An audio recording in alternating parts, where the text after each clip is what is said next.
The Glory Tour is going to bring them back to Cleveland September the 20th. That's a Wednesday night at the House of Blues.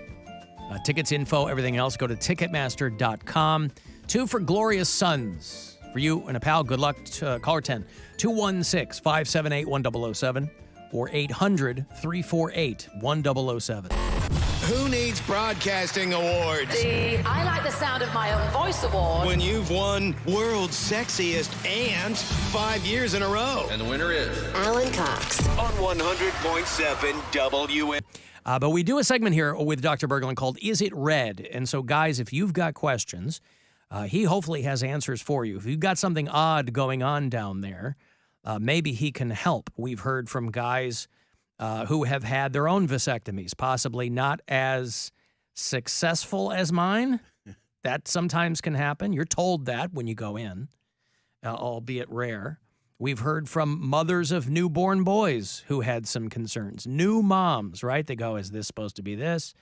Maybe this past weekend. Maybe it's a more recent concern. Maybe you had a dalliance, and now there's something that hurts a little bit. Whatever it is, guys, if you've got questions, you can ask Dr. Berglund. If you want to call them in, 216-578-1007 or 800-348-1007. If you want to text it, 35192. If you want to email it to me, alan@alancoxshow.com. Let's start with something a little bit light. They determined the most dangerous sexual position. Did you read that? Somebody said, Vice was doing this. They go, what is the world's most dangerous sexual position? There are countless sex positions, and they say which one, I guess of the most widely used and performed, is the most dangerous? Teacher. Bill Squire nailed it. Dangerous for who? For the guy. Wait, which one? Reverse cowgirl. I was just going to say Yes, that yes. because it can slip out and then bang. Snap! Yep. Oh, God. Hold on. Let me set this up properly here. There we go. Is it red? Does it itch? Does it hurt like a bitch? Is it red? Is it red? Is it red? And you've said this. Penile fractures, right? Reverse Yes. cowgirl. This doctor that was doing this whole Q&A said that that position was responsible for a full 50% of penile fractures. And that leads to Peyronie's disease, or it can, right? I mean, The Peyronie's maker. it can, all kinds of things can happen. I've actually seen a penis kind of internally decapitated. Wait, what? So where the Decapitate? where the Like the the mushroom skin cap? is intact, but the actual Yeah. corporal bodies are completely severed. Oh. We have to sew everything back. I was going together. to say, how do you fix that? You got to go in there and You go and because you you're sew never it going to together and be the hope it- same, right? Yeah. You're going to really? Surprisingly, people tend to recover pretty well. Okay. Oh, nice. Yeah. I didn't know if there was like you go, hey, You whatever give us hope. happens, there's going to be scar tissue or whatever. I mean, you got to get to it in a timely I wish fashion. you saw. It's one of those things where if it happens, get in soon. yeah, You know, if it swells up like a big purple sausage, like get that into the- eggplant emoji. You Yes. got to if it starts looking like the emoji Yes. you're sending the ladies, you got to get yourself into the ER. Well, because I don't know if you've noticed, but there are seemingly a lot more ads for Peyronie's disease medication. And that comes from, I mean, that's not a congenital thing, right? That comes from fractures and hurting yourself. One thought, and I think it's probably the most likely to be correct, is that as you get older, you're not as rigid when you have your erection and you have sex, and you get little microfractures, and it just leads to scar tissue over time. Microfractures. Microfractures. Okay. Yeah. And oftentimes with Peyronie's, you can feel a little plaque in the penis, and it will tend to curve in that direction. If the curvature is more than 30 degrees and it interferes with your ability to have intercourse, you can actually do things to correct it. I was going to say, it's a very noticeable situation, right? If somebody were to Google, like, Peyronie's disease, it's like, you know, you're banging around a corner or something. Right. It's But that very... plaque is why I use Listerine as well. That's right. Oh, One of the things with the ads, though, is that everybody now who comes in asks about it. They go, "Yeah, I think I got Peyronie's." I'm like, "What's the curvature?" About 5 degrees, and you know it doesn't Oh, yeah, that's interfere with sex. nothing. Don't Yeah. leave it alone. Right. Not a problem. Oh my gosh! When you look up images, yeah. Again, there's some of them look like used. Yes. Some of them Like can a be boomerang. complete turn. Yes. Yeah. Severe. Big fun for Ozzie Mayer, but not much else. Hey, Don in Fairview Park. Hello. Hello. What's going on, Don? Doctor, I spoke with you some years ago, and it was when I was diagnosed with prostate cancer, and at that time you said, don't fool around with it. Do the right thing. Anyhow, so I went through radiation, and they were going to put the seeds, Right. I guess, that they do. And I opted out of that, and they just gave me more radiation. And I'm following up now just based on my PSA levels. So far, so good. But I was wondering what your thoughts are on my decision. It's hard without knowing all the details. It's hard to say, but it's interesting. Most men, by the time they die, have prostate cancer in their prostate. Almost just around half prostate cancer in the prostate. So most guys don't need to have it treated. You said depending on when you get it. Severity of disease, exactly. The guys who die have the more severe disease when they're younger. So probably made a good decision from the sounds of it without knowing all the details. Right on. Can I ask another question, if I may? It's a little different. Yeah, quickly done. So, my wiener, my erection. Yeah, go ahead, Don. Yeah, seems to be smaller, but hey, I probably thought too much of myself to begin with. Right.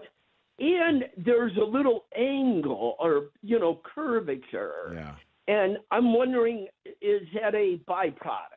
The curvature can contribute to that. Well, interestingly, you know what happens when guys get older? They get put on a little bit of weight, and the penis itself may be the same size, but sometimes we can get this phenomenon that we call buried penis, where you just Your body gets the bigger. landing body pad. gets bigger around the penis, and that's very common. But it can get smaller over time, and if your erections aren't quite as good, it can appear that way. But a lot of times it is that your body grows around the penis. That's a good way of putting it.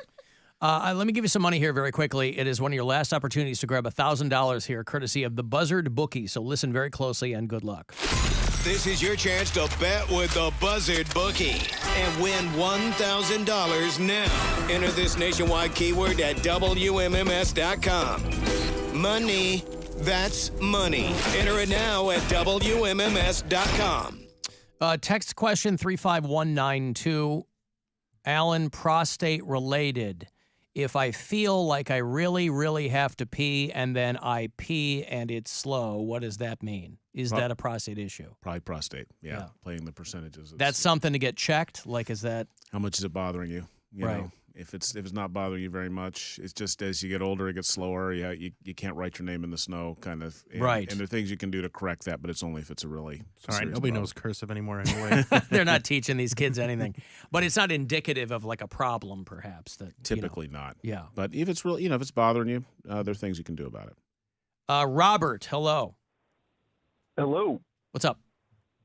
Hi, Doc. I had a quick question for you regarding color of sperm. If it has a slightly yellow hue and it's always been that way as long as I can remember, is that anything abnormal or anything to be concerned about? It's usually nothing. I mean, usually if you have an STD, there's some burn.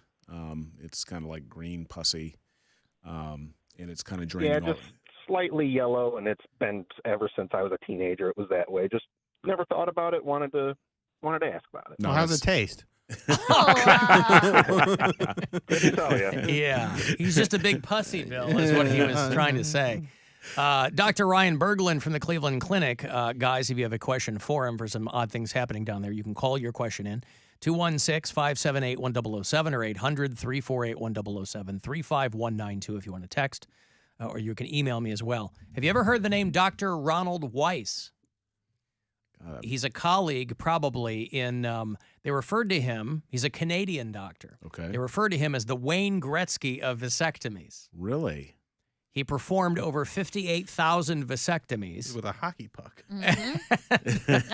No, he used the skate, actually. That's right. He used a rusty cap from a Molson bottle And then I guess he finally hung it up. He was sterilizing 70 men a week, about 2,800 a year. And they were flying him in. I just wondered if maybe this was a guy you had heard of. That's amazing. You know, the technique that we use was largely, I think we've talked about this before, was largely developed in China. Yeah. Because they had to do mass Vasectomy. sterilizations Yeah. because of the one-child policy. That's why when I had mine done, Dr. Berglund used chopsticks. Hey, let me go to Alan in Bedford. Alan, hello.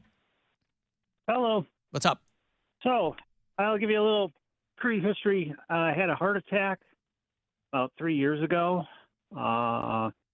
Everything's fine since then. I had a stent put in me, and of course, I'm on several different types of drugs for atorvastatins and different types of drugs to keep my blood pressure at a certain level. In return, can't seem to get a hard on anymore, and have had several people that I know who've gone through something similar said that it was usually the drugs that are causing it. I'm an older male, so I'm in my 60s. So I've tried Viagra. I actually had a 100 milligram Viagra prescription given to me. Mm-hmm. And all that does is give me a headache. That's all that stuff does.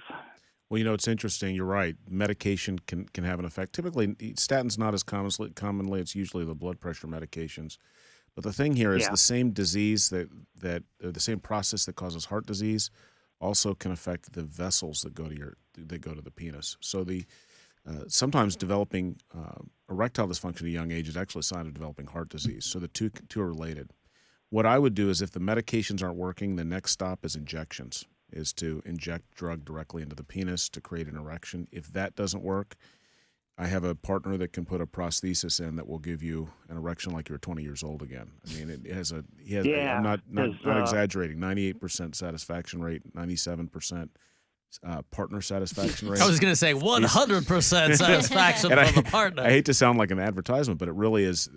We send these guys that are kind of desperate that nothing else works, and they get these things, and it's their new best friend. They love this. Sure. They love this. It's like a pump thing, or you got to get, There's a little pump in the scrotum, and you pump it up, and then when you're done, you release it. Yeah, it's like an old pair of Reeboks. Crazy. Yeah, it's great. Yeah. Reballs. Okay, well. Yeah, because like I said, I heard different things. They could try different things, and like I said, I was hearing that, there's Levitra, there's Cialis, and I tried Cialis well before my heart attack, and all that ever did was get me sick. Now, I always had success with Viagra, but like I said, since the heart attack, that Viagra doesn't do anything. Like I said, all it does is just gives me a massive headache, there's still nothing to below. If you've maxed out medications, go with the prosthesis. Guys really like it. It's a good procedure. It's a prosthesis, you said? Yes. Mm-hmm. Okay, I'll look into it. All right. Thanks, Thank Doc. you, Alan. Good luck. There's Alan in Bedford. Here's a text. Jason in Streetsboro. At 19, I was diagnosed with an enlarged prostate and a varicose vein in my sac. Had surgery on the vein via an incision. Now I'm 42, and out of nowhere, last year, it felt like somebody was putting a blowtorch to my nut. Could something be coming undone? Anything's possible, but my guess is it's probably unrelated. If it doesn't get better on antibiotics, there's some procedures you can do to deal with pain issues with the testicle. Pain issues with the testicle are very common. Right. And it's not common that pain is related to testicular cancer. So the two tend to be different. Pain tends to be with infection, inflammation, nerve irritation. So is testicular cancer normally diagnosed during a regular checkup? Like, what is if it's not pain, what presents where they go, oh, is it just like a normal checkup or luck of the draw? It's the same reason women are told to do self-exams on the breast. Yeah, okay. It typically is a non-painful nodule or lump. Right. That's in the testicle, not outside it, that's in it. And Right. so that's why we recommend, just like women should do a self-exam monthly. So if you feel like if a dude feels a bump that feels like it's like on the surface inside, that's not what you're talking about. Yeah, there's a sac outside the testicle called the epididymis, and people frequently think that that's a mass. That's Right. actually what collects the sperm from Right. the testicle.